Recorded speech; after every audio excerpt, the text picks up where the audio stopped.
다 같이 묵도드림으로 4월 18일 사경의 마지막 예배를 드리겠습니다.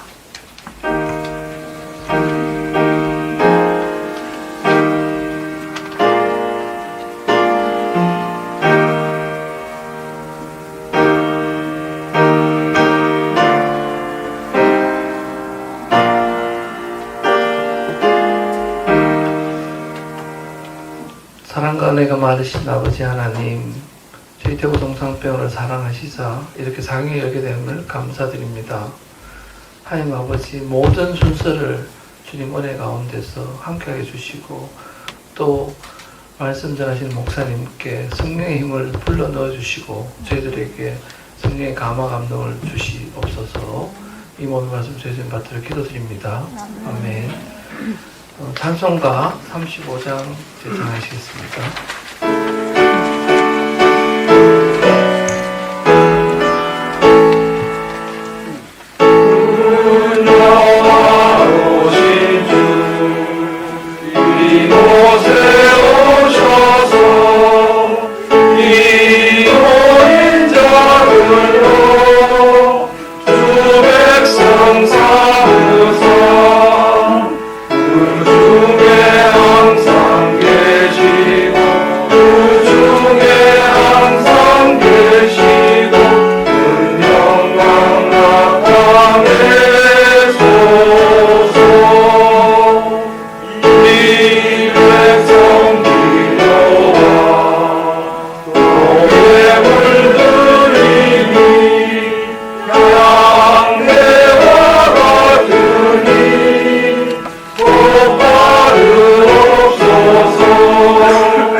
주여, 내가 만민 중에 주께 감사하오며 온 나라 중에서 주를 찬송하리이다. 무릇 주의 인자는 커서 하늘에 미치고 주의 진리는 궁창에 이르나이다. 하나님이여, 주는 하늘 위에 높이 들리시며 주의 영광이 온 세계에 높아지기를 원하나이다. 하나님 아버지, 오늘도 숨을 쉬게 하시고 일어나 걷게 하시고 먹을 수 있는 힘을 주시고 이렇게 직장에 나와 일하고 예배의 귀한 자리에 참석하게 해주신 것 감사드립니다. 우리의 살아있는 모든 순간이 하나님의 은혜임을 기억하고 감사와 찬송과 영광과 존귀를 주님께 올려드립니다. 하나님 영광 받으시기 합당하신 분입니다. 좋으신 하나님, 나올 때마다 부끄럽고 약한 모습으로 나옵니다. 이기심과 욕심, 세상에 물든 가치관, 무엇보다 주님의 뜻보다 나의 자아와 생각이 먼저인 모습, 교만하고 거짓된 모습을 고백합니다. 예수님 십자가 보혈로 깨끗게 하여 주시고 불쌍히 여겨주시고 용서해 주세요. 하나님, 대구 동산병원을 사랑하여 주시고 이때까지 함께하여 주심을 너무 감사드립니다. 한 생명을 소중히 여기고 한 사람 한 사람을 사랑하는 병원이 되기를 소망합니다. 앞서 일하시는 모든 리더들에게 영육 간의 강건함과 지혜와 명철을 허락하여 주시고 성령의 은혜로 충만하게 해 주옵소서. 앞으로 계획한 사업과 일 가운데도 모든 것이 협력하여 선을 이루어 주시기를 바랍니다. 이곳에 심겨진 주의 자녀들이 은혜의 샘물을 흘려보내므로 기쁨과 감사가 흘러넘치고 이 대구 땅에 많은 영혼을 구할 수 있는 주님의 기쁨이 되는 병원 되길 소망하고 축복합니다. 이 시간 드리는 예배가 하나님이 받으시는 예배가 되기를 원합니다. 감사드리며 예수님의 이름으로 기도드립니다. 아멘.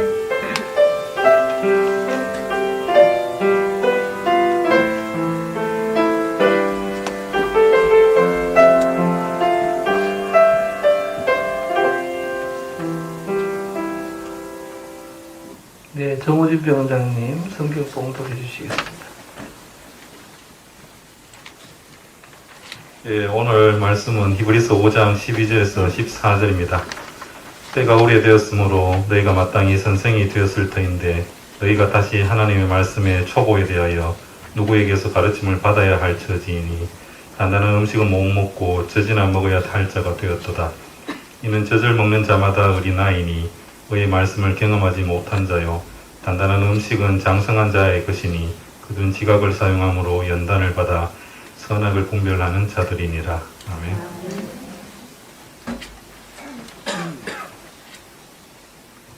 예봇 중찬단 나오셔서 하나님께 찬양드리겠습니다.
네, 찬양 감사합니다.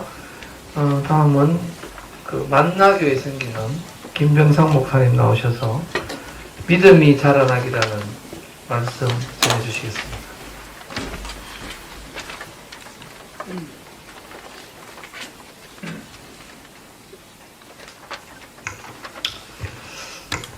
오늘 예배 함께한 여러분들 한 사람 한 사람을 주님의 이름으로 사랑하고 축복합니다.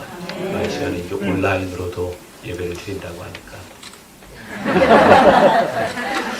저희 교회에서는 이제 온라인 예배가 워낙 이렇게 이전부터 드리던 예배라 예배 시간에 늘 이렇게 사랑합니다 하고 이제 인사하는 게 습관이 되어 있는데 하나님께서 오늘 이 시간과 공간을 초월해서 또 우리 가운데 함께 하심을 믿습니다.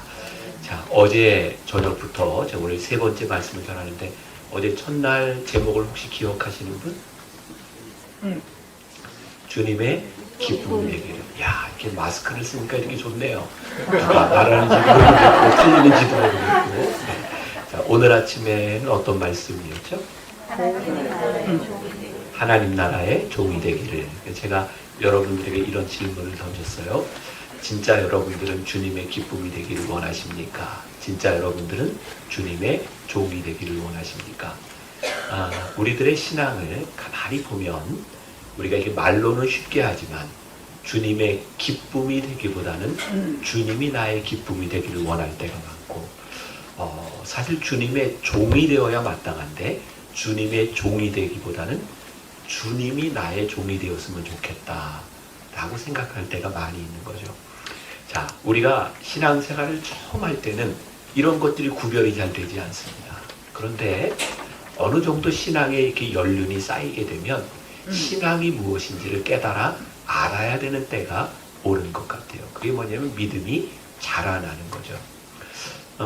저는 이제 목회자니까 신앙생활을 하면서 교인들을 많이 접하면서 보는데, 우리들의 믿음이라고 하는 것은 한순간에 이루어지는, 은혜를 받았습니다, 이게 믿음이 아니더라고요. 믿음의 동기부여는 될지 모르지만 우리의 믿음은 점점 자라나지 않으면 우리의 믿음은 굉장히 유치해질 수 있는 거예요. 오늘 히브리서 5장에 나와 있는 이 말씀, 히브리서 기자가 교인들에게 편지를 한 내용이거든요. 근데 저는 이 히브리서 기자의 마음이 제가 목회자이기 때문에 너무 잘 느껴지는 거예요. 히브리서 기자가 볼 때, 야, 어쩌면 이렇게 믿음이 자라지 않냐. 그것에 대한 안타까운 마음이 있는 거예요. 너희들이 지금쯤 되면 선생이 되어 있어야 할 때인데 언제까지 너희들이 믿음의 초보에 머물러 있느냐에 대한 안타까움이 있는 거예요. 근데 믿음이 자라나고 믿음의 선생이 된다고 하는 것은, 믿음의 진보를 보인다고 하는 것은 믿음의 신앙생활의 길이에 관계된 문제가 아니에요. 하나님 앞에서 우리의 신앙이 어떻게 변해가느냐에 대한 부분이죠. 자, 제가 여러분들에게 질문을 좀 할 텐데 성실하게 대답을 좀 해주시면 좋겠어요? 네, 성실하게. 자, 여러분들 혹시 알라딘의 요술램프를 아시나요? 네, 그건 제가 바라는 대답이 아니에요. 나올 거예요. 알라딘의 요술램프를 보면 그 요술램프를 이렇게 탁 문지르면 거기에서 나오는 지니가 있죠. 네, 지니가 나오면 지니는 그 주인의 소원을 3가지를 들어줘요. 무조건 들어줍니다. 자, 질문 첫 번째. 자, 여러분들 옆에 지금 예수님이 계시고 여기 요술램프에 지니가 있다. 내가 하나를 선택한다면 뭘 선택하시겠어요? 네? 예수님? 한 번 더 기회를 드릴게요. 잘 생각해 보세요. 자, 예수님은 우리들이 말하는 소원을 다 들어주시지 않아요. 들어주시는 것도 있고 들어주시지 않는 것도 있어요. 근데 지니는 무조건 3가지를 다 들어줍니다. 자, 다시 한번 기회를 드립니다. 하나를 선택한다면. 자, 양심의 손을 얹고 제가 한 번만 더 기회를 드릴게요. 잘 생각해 보세요. 자, 예수님께 우리들이 소원을 얘기했는데 예수님은 들어주시는 것도 있고 들어주시지 않는 것도 있고, 그래서 그런 상황이 되면 굉장히 찝찝한 경우가 있어요. 이거 내가 괜히 이야기를 했나? 그런데 그 상태에서 우리는 예수님과 같이 동행하며 살아야 돼요. 지니는 어떤 소원을 이야기하든지 3개를 다 들어주고 쿨하게 다시 램프로 들어갑니다. 마지막 기회입니다. 자, 예수님과 지니 중에 뭘 선택하시겠어요? 자, 가만히 보면 우리가 예수님을 믿습니다. 예수님을 주님으로 고백합니다. 이렇게 신앙생활 한다고 생각했는데 양심의 손을 얹고 정말 진지하게 우리의 모습을 보면 우리는 예수님을 주로 하나님으로 믿는 것이 아니라 지니처럼 믿을 때가 많이 있었어요. 요 분기점이 되는 것은 인격적인가 인격적이지 않은가에 달려 있어요. 여러분들 보세요. 나와 인격적으로 아무런 관계가 없는 사람에게 나는 어떤 이야기도 할 수 있습니다. 왜? 그거 이야기하고 끝나는 거니까. 그런데 만일 나와의 관계가 인격적이어서 내가 이 말을 하는 것을 저 사람이 어떻게 들을 것이며 이것이 옳은 것인가 그른 것인가를 생각하고 내가 이런 이야기를 한 이후에도 지속해서 삶을 같이 해야 되는 그런 존재라면 우리는 쉽게 이야기하지 못합니다. 그런데 우리의 기도의 내용, 우리들의 삶의 내용, 우리의 신앙을 보면 하나님과 우리들 사이에 인격적이지 않을 때가 참 많다는 생각이 들어요.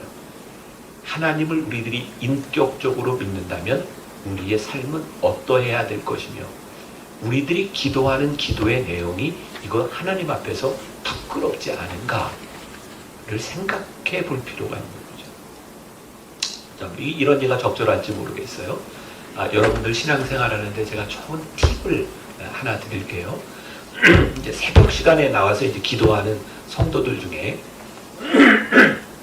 평소에 이렇게 잘 나오지도 않고 열심히 기도도 안 하는 사람들이 이렇게 와서 갑자기 통성으로 기도하고 울면서 기도하고 하면 목사님들이 몰래 듣습니다.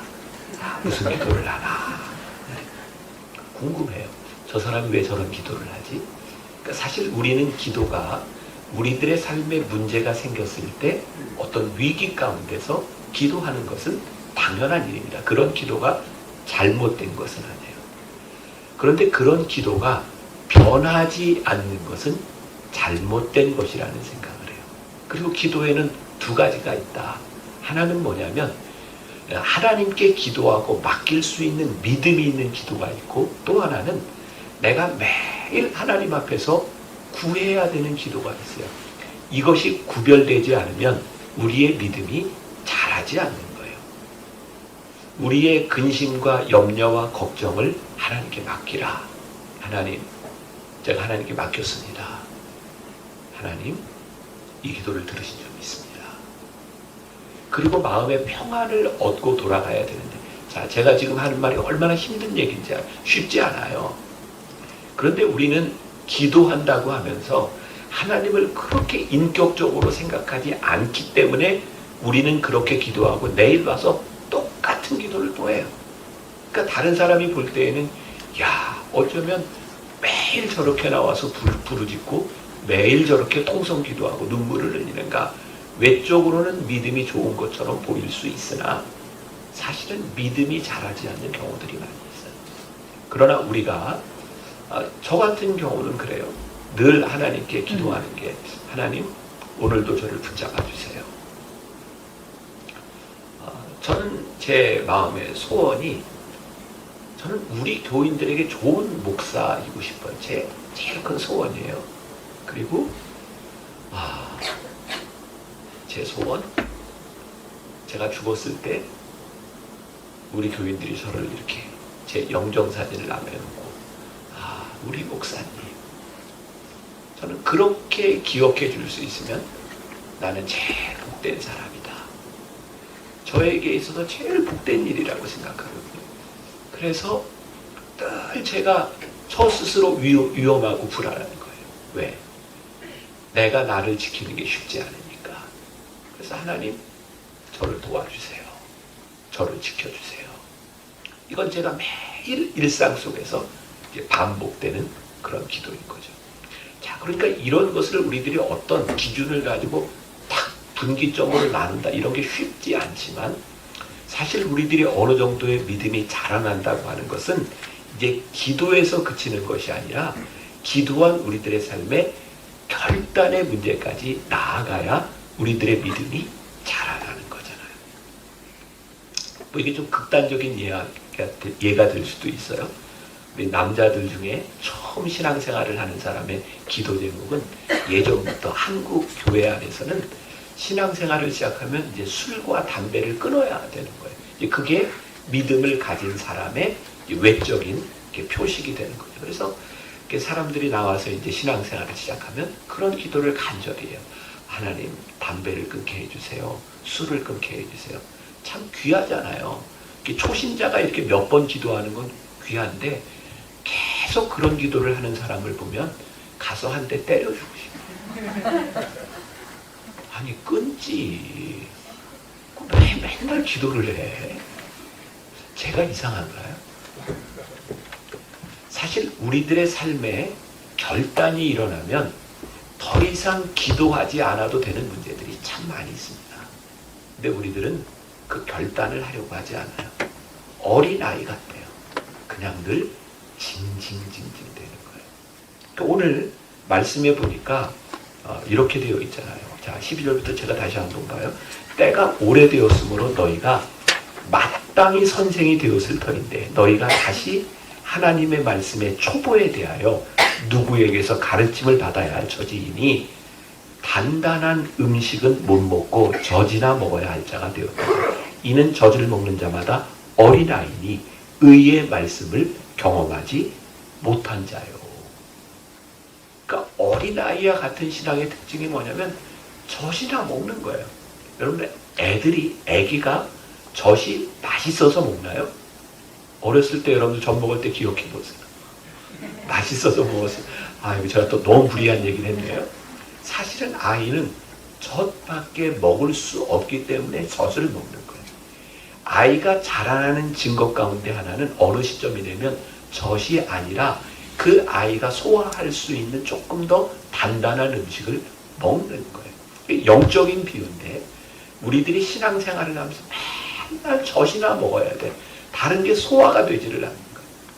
우리의 믿음이 자라지 않으면 우리 속에서 소화가 되지 않으면 우리의 믿음이 성장하지 않는 거예요. 오늘 여러분들에게 좀 도전이 되었으면 좋겠어요. 나는 믿음이 성장해서 나는 이전보다 얼만큼 어떤 더 많은 것들을 소화하고 있는가. 자, 믿음이 자라지 않는 증거, 저는 이제 두 가지를 생각하게 되는데 우리들이 신앙생활을 하면서 자꾸 누군가를 의존하려고 하는 거예요. 자, 저도 지금 오늘 오후에 저 호텔에 있으면서 중보기도에 대한 이제 말씀을 준비를 했는데 중보기도가 참 중요해요.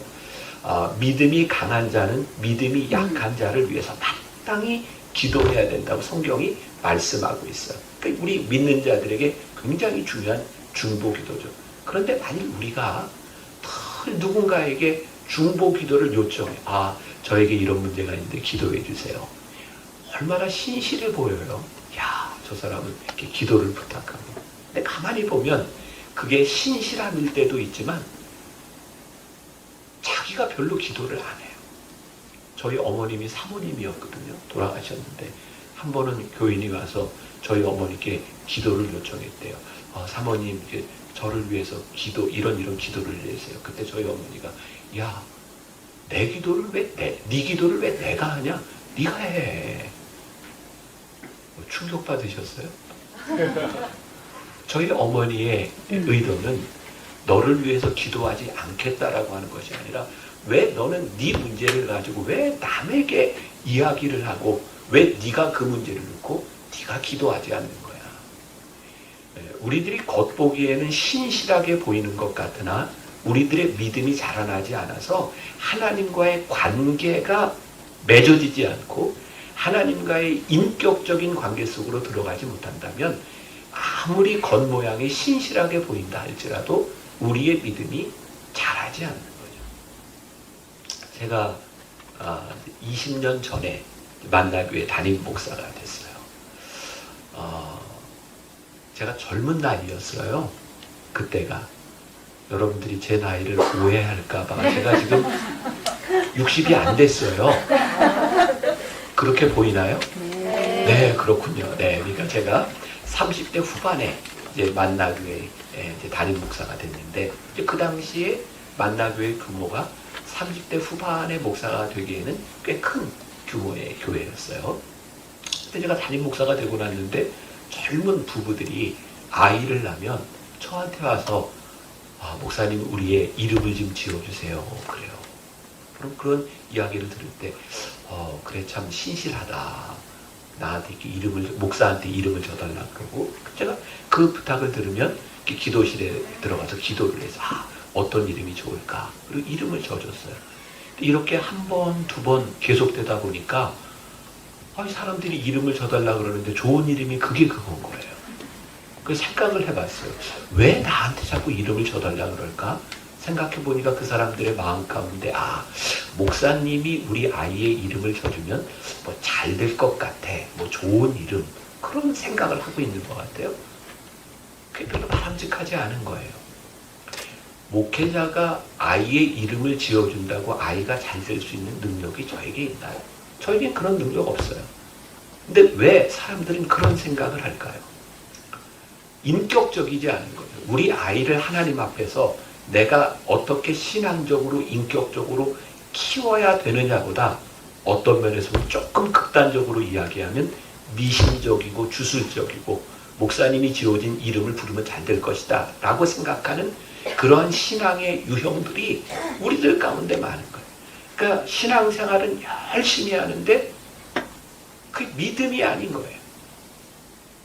여러분, 미신적인 것과 진짜 기독교의 본질적인 것의 차이, 그건 축복이냐 기복이냐에 있어요. 자, 기복과 축복의 차이를 아세요? 기복, 말대로 복을 비는 거예요. 여러분, 우리가 믿는 하나님, 우리 기독교가 축복의 종교예요? 아니에요? 축복의 종교예요. 근데 이 축복의 종교와 기복의 종교를 구별하지 못하면 우리들이 쉽게 사입이 이단이 되는 거예요. 기복은요, 그냥 복을 비는 거예요. 우리가 복을 비는 대상과 전혀 인격적인 관계가 없어요. 내가 원하는 것을 그냥 구하는 게 기복이에요. 축복은 뭔지 아세요? 하나님께 우리들이 복을 빌고 우리들이 축복을 받기를 원할 때 내가 하나님 앞에 복을 받을 만한 합당한 사람이 되어지는가, 사실은 복을 받을 만한 자격이 있는 사람인가를 생각할 때 그것이 축복이에요. 여러분, 세상이 이야기하는 우리들이 기복, 복을 이야기하는데 그게 진짜 우리들의 인생의 복일까요? 저는 목회를 하면서 그런 경험을 많이 해요. 진짜 여러분들 의료진들인데 신유의 역사를 믿으세요? 안 믿으세요? 아, 마스크 참 좋다. 네. 신유의 역사 믿으세요? 안 믿으세요? 믿죠. 신유의 역사가 있어요. 이건 의료적으로 정말 상상할 수 없는, 아, 이건 정말 우리의 가능성이 아닐 가운데서 신유의 역사들이 있어요. 근데 대개 신유의 역사라고 하는 것은 그런 거잖아요. 하나님 앞에 온전히 매달려서 우리의 인간의 가능성이 없는 곳에서 하나님이 역사하시는 거. 그러니까 교인들 가운데 정말 이게 과학으로, 의료로 해결되지 않는 그런 문제를 가지고 하나님 앞에 매달려 정말 신실하게 기도하는 교인들을 봐요. 하나님이 고쳐주세요. 근데 그 고침을 보면서 가끔 그런 회의에 빠지는 거죠. 야, 저 고침받은 게 진짜 축복인가? 왜냐하면 그렇게 아플 때는 그렇게 신실하게 기도하던 사람이 몸이 낫고 나니까 변해요. 신실하지 않아요. 그때 그런 고민이 생기는 거예요. 하나님, 저 사람에게 병이 나은 것이 축복입니까? 아니면 하나님 앞에 간절한 마음으로 기도하다 하나님 나라로 가는 게 축복입니까? 경제적인 문제를 가지고 기도하던 사람들에게 하나님이 물질의 축복을 주셨는데 그 물질의 축복으로 인하여 그가 하나님을 떠나간다면 그 물질이 그 사람에게 축복입니까? 그러니까 우리들에게 복이 되는 것은 뭐냐면 하나님과의 관계 속에서 하나님이 우리들에게 주신 것이 진짜 복이 돼야 되는 거예요. 근데 기복은 이단과 사이비는 하나님의 인격과 관계가 없는 거예요. 오늘날 우리 기독교가 왜 세상에서 욕을 먹을까요? 우리가 그렇게 변해버렸잖아요. 하나님을 열심히 믿는데 우리의 인품과 성품과 우리들의 삶이 변하지 않고 하나님의 인격과 별로 관계가 없는 거예요. 제가 어젠가 오늘 아침 그런 얘기했는데 제 아내가 저기 와 있는데 제가 목회를 하면서 제일 무서운 사람이 누굴까요? 제 아내가 제일 무서워요. 왜냐하면 제가 설교를 하는데 제 아내가 은혜를 받지 못하고 집에 와서 너나 잘해. 저희 친구입니다. 참고로 신학교 동기인데 그런다면 그것처럼 무서운 말이 어디 있겠어요. 제가 제 아내한테 이렇게 묻는 말이 있죠. 내가 요즘 조금 나아졌지? 그렇죠. 네, 나아졌지. 저에게 있는 어떤 온전함에 대한 문제가 아니라는 이야기를 했어요. 하나님이 우리 안에 계시기 때문에 우리들이 그 믿음으로 인하여 얼만큼 자라나는가? 그게 제자입니까? 라는 물음이에요. 세상이 우리를 보면서 우리들이 어떻게 믿음이 있는 사람으로 보여지는가? 이 믿음이 맹목적인 믿음이 아니라 하나님과의 인격적인 관계 속에서. 제가 오늘 아침에 그런 얘기들 리처드 마우 이야기하면서 우리의 확신이 다른 사람에게 무례할 필요가 없습니다. 우리가 믿는 믿음과 확신이 하나님을 믿지 않는 사람들에게 어떻게 믿음과 인격으로 나타나느냐에 대한 부분이죠. 또 한 가지 예가 있어요. 자, 저는 시간 될 때 끝낼 겁니다. 이게 16페이지인데 지금 2페이지예요. 시간 되면 끝납니다. 네. 저희 교인 부부 중에 찬양대를 하는 사람이 한 번은 저에게 이렇게 부탁을 해서 목사님, 저희가 그 서울의 역삼동에서 일식 돈가스 집을 하려고 하는데 이름을 좀 지어주세요. 근데 제가 요즘은 일본어를 좀 해요. 제가 매년 몇 번씩 일본에 가서 일본 목회자들, 일본 사람들 명성훈련도 하고 하니까 일본어를 배웠는데 그때는 제가 일본어를 전혀 모를 때였어요. 그냥 아는 건 아리가토 고자이마스, 오하요 고자이마스, 그리고 당구장에서 쓰는 용어 이 정도가 제가 아는 일본어 전부였어요. 근데 일식 돈가스 집을 이렇게 하는데 이름을 지어달라 그러는데 제가 알고 있는 일본어를 다 이렇게 붙여봤는데 별로예요. 근데 하나 여기 혹시 원장님이 옛날에 당구 쳐보셨어요? 네. 당구 칠 때 잘 치면 기레이라고 합니다. 기레이. 그게 원더풀, 뷰티풀 뭐 이런 뜻이에요. 기레이 돈가스. 입에 쫙 달라붙는 거예요. 그래서 제가 그분한테 기레이 돈가스라고 하세요. 그래서 오픈하는 날 역삼동에 기레이 돈가스 가서 제가 예배를 드렸어요. 예배를 드리고 났더니 이제 거기에서 이제 파는 음식을 이렇게 만들어 가지고 와서 이제 먹은 거예요. 근데 음식을 먹는데 마음이 답답해요. 제가 기레이 돈가스라고 이름을 적었는데 6개월을 못 버티고 문을 닫았어요. 그리고 그때 제가 깨달은 게 있어요. 음식점에 음식이 맛이 없으면 성령님도 역사하지 못하는구나. 그래서 제가 깨달은 거예요. 음식점을 시작하면서 기도한다고 음식점이 잘 되지 않아요. 음식점을 하는 사람은 이 음식점을 통해서 누군가에게 유익을 줘야 되는 거예요. 제가 지금 이 얘기하려고 여기까지 얘기한 거예요. 동산병원 사람들이 다 기독교 병원이라고 알고 있는데 여러분들이 믿음이 좋다고 병원이 잘 되지 않습니다. 병원은 하나님 앞에서 잘 쓰임받을 수 있도록 여러분들의 인격과 인품과 의술이 뛰어나야 되는 거예요. 그래서 우리 그리스도인들이 노력해야 되는 거예요.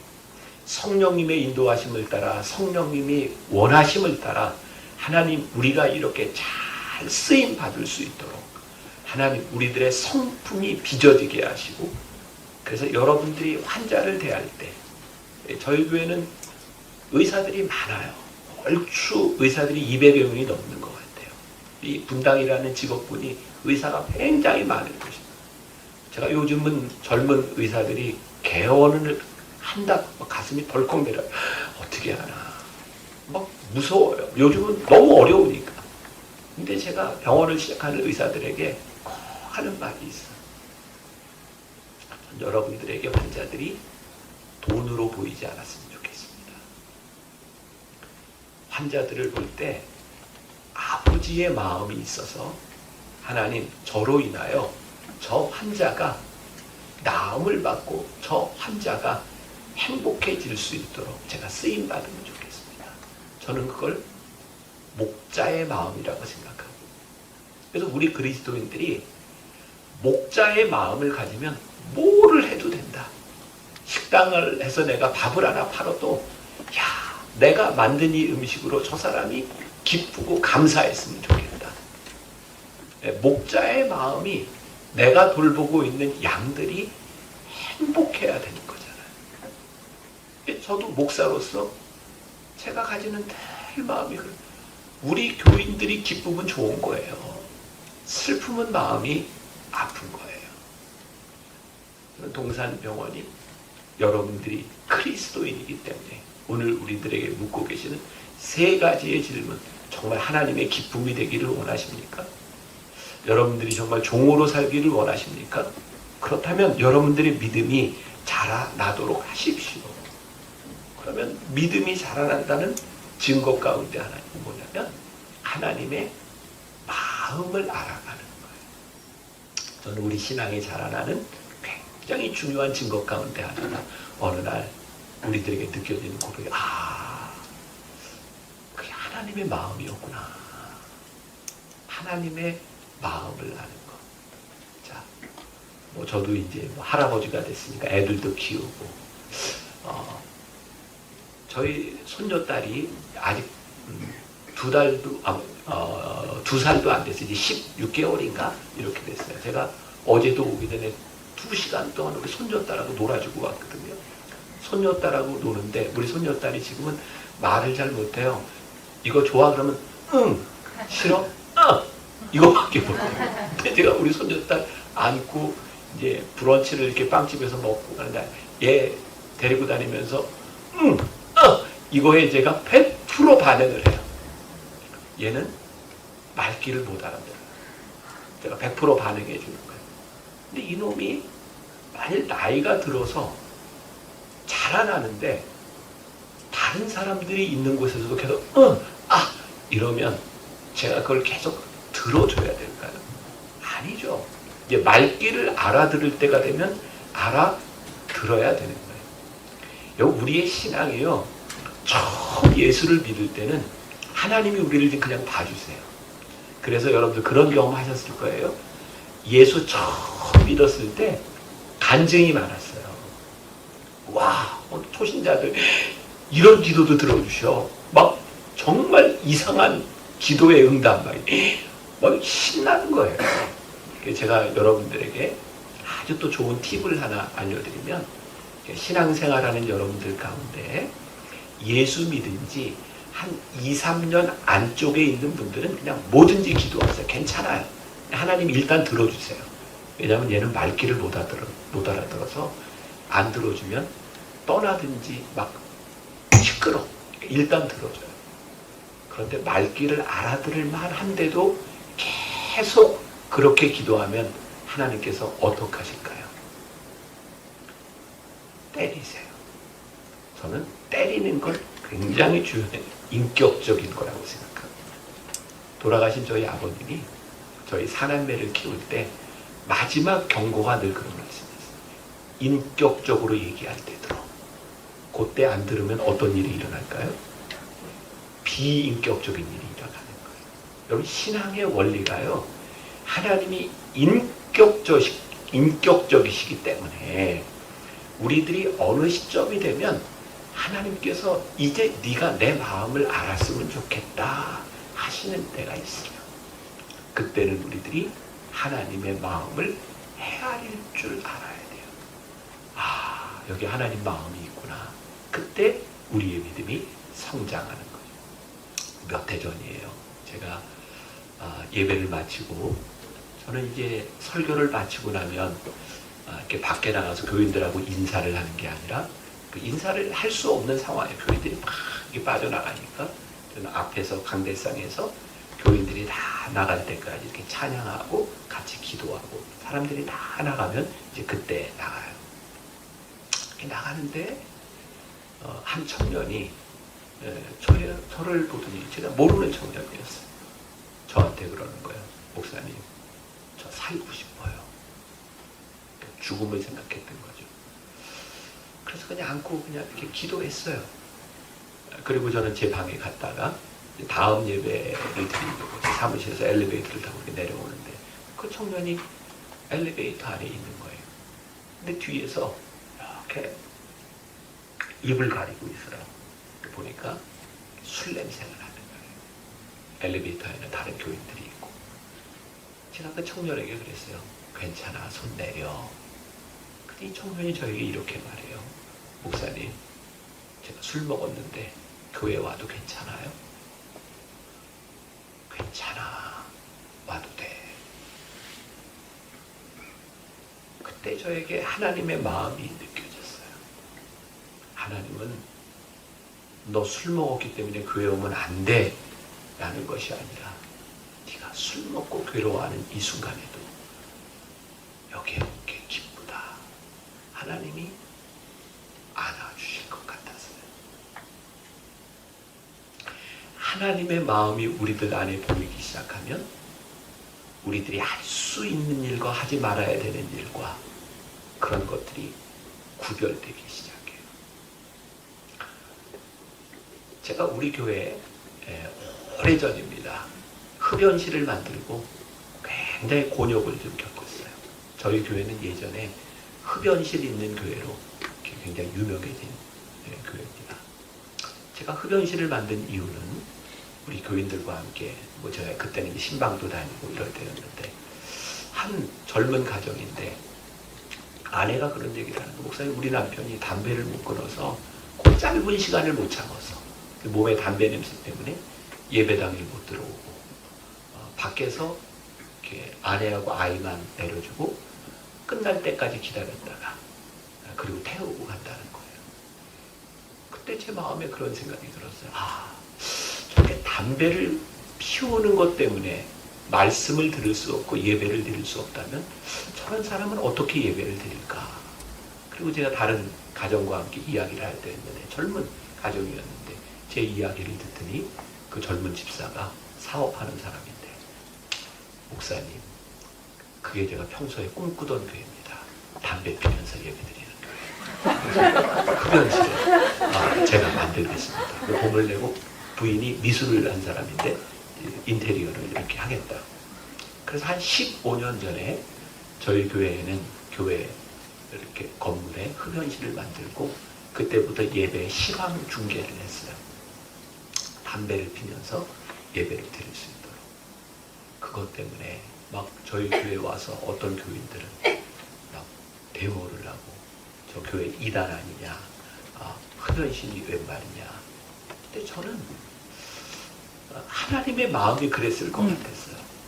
너 담배 피니 말씀도 듣지 마라. 이게 아니라 너 담배를 펴도 말씀을 들으면 좋겠다. 그래서 흡연실은 사실은 담배를 피라고 만든 것이 아니라 담배를 끊으라고 만든 것이에요.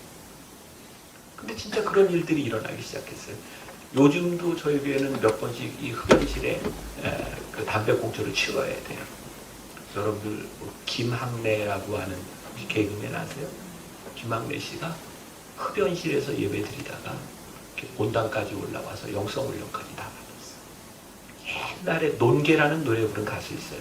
몸 바쳐서 그 논개 부른 가수도 흡연실에서부터 신앙생활을 시작. 그 이야기가 나의 편의를 위해서 내가 하고 싶은 것을 마음대로 하기 위해서 하는 행동들이 아니라 하나님 아버지의 마음이 우리들에게 보이기 시작해서 우리들이 무언가를 시작하고 하나님 마음 때문에 내가 원하지 않는 것들을 내려놓을 수 있고 그때 우리의 믿음이 자라나게 되는 것. 하나님과 함께하고 있음을 우리들이 경험하는 것. 그래서 믿음이 자라난다고 하는 우리들이 어린아이에서 믿음이 성장한다고 하는 것은 기준이 명확한 게 있어요. 뭐냐면 이 사람이 염려의 대상인가 아니면 염려해 주는 사람인가. 아마 오늘 여기 예배를 드리는 분들 가운데도 모르겠어요. 아무튼 예배를 드리려면 이렇게 전화해서 체크해주고 나와야 돼 뭐 이러는 사람도 있을 거고 교회에서 찬양대를 내도 수십 년을 내도 늘 챙겨줘야 돼. 맞아. 여러분들 머릿속에 떠오르는 그 사람. 네, 맞아요. 네. 어린 거예요. 그런데 신앙생활을 시작한 지 얼마 안 됐는데 누군가를 염려해주고 누군가를 돌봐주는 사람이 되면 신앙이 성숙돼 가는 거예요. 저는 아직도요, 이게 요 4월, 5월 됐을 때 날씨가 너무 좋으면 그런 걱정이 돼요. 야, 이게 날씨가 너무 좋아서 교인들이 교회 안 오면 어떡하지? 그리고 비가 오고 날씨가 너무 이런 날씨에 교인들 안 오면 어떡하지? 그 염려가 돼요. 근데 그런 생각이 들었어요. 혹시 이렇게 너무 날씨가 좋아서 교인들이 이렇게 날씨 좋아서 우리 목사님 설교 안 하면 어떡하지? 이런 고민하는 사람이 있을까? 없을 것 같아요. 적어도 그 정도의 신뢰는 가지고 있는 거예요. 우리가 어느 정도의 신뢰를 받고 어느 정도의 신앙을 가지고 우리의 믿음이 자라있는가? 아니면 우리는 늘 염려의 대상이 되어버렸는가? 영적 어린아이가 있는 곳에는요, 다 시끄러워요. 왠지 아세요? 어린아이는 본능적이에요. 자기 본능적인 욕구가 충족되지 못하면 아이는 징징대요. 믿음이 자라나는 증거는 내 본능과 내 욕구에 충실하는 것이 아니라 그것을 이길 수 있는 성품으로 나아가는 것이 믿음이 자라난 증거예요. 제가 3번 말씀 짧게 나누었지만 여러분들에게 주님의 제자로 살아가는, 주님의 기쁨이 되는, 하늘나라의 종이 되는, 그리고 지금보다는 믿음이 조금 더 자라날 수 있는 그런 성숙한 하나님의 사람들이 될 수 있기를 주님의 이름으로 간절히 축원합니다. 기도하겠습니다. 귀한 하나님의 사람들을 주님의 이름으로 축복합니다. 우리를 부르셨사오니 하나님의 사람이 되게 하셨사오니 어린아이에 머무르는 사람들이 아니라 믿음이 자라나는 사람, 하나님 보시기에 아름다운 사람, 하나님의 마음을 아는 사람들이 되게 하여 주옵소서. 귀한 병원 한 사람 한 사람, 함께하는 믿음의 동역자들 축복하여 주옵소서. 예수님의 이름으로 기도했습니다. 아멘.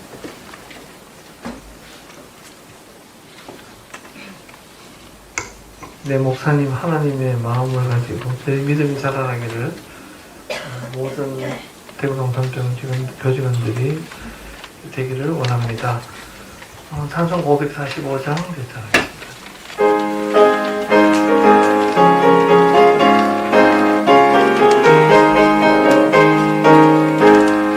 믿음의 아무 등반이 되어도 믿음만을 가지고 손을 걸으며 이 뒤에 아무 소리 아니 들려도 하나님의 약속 위에 서리라. 걸어가세 믿음 위에 서서 나가세 의심 버리고 걸어가세 믿음 위에 서서 등반 위에 아무 증거 없어도 이 눈이 보기에는 어떠하든지 이미 얻은 증거대로 늘 믿으며 이 맘에 없이 살아갈 때에 우리 소원 주 안에서 이루리. 걸어가세 믿음 위에 서서 나가세 의심 버리고 걸어가세 믿음 위에 서서 등반 위에 아무 증거 없어도 주님의 거룩함을 두고 맹세하. 주 하나님 아버지는 참 미쁘다. 그 귀한 모든 약속 믿는 자에게 능치 못할 무슨 일이 있을까. 걸어가세 믿음 위에 서서 나가세 거심 버리고 걸어가세 믿음 위에 서서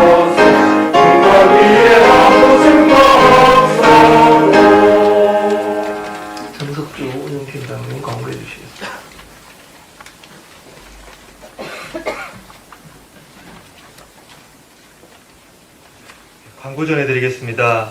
2023년 개원 4주년 기념 대구 동산병원 봄 4경회에 귀한 말씀 전해주신 김병삼 목사님께 감사를 드립니다.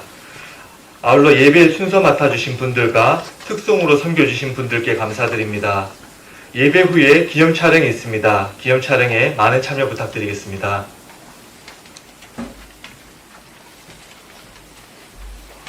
네, 이렇게 봄사경의 은혜중의 마침을 감사드리고 목사님 축도해 주시겠습니다.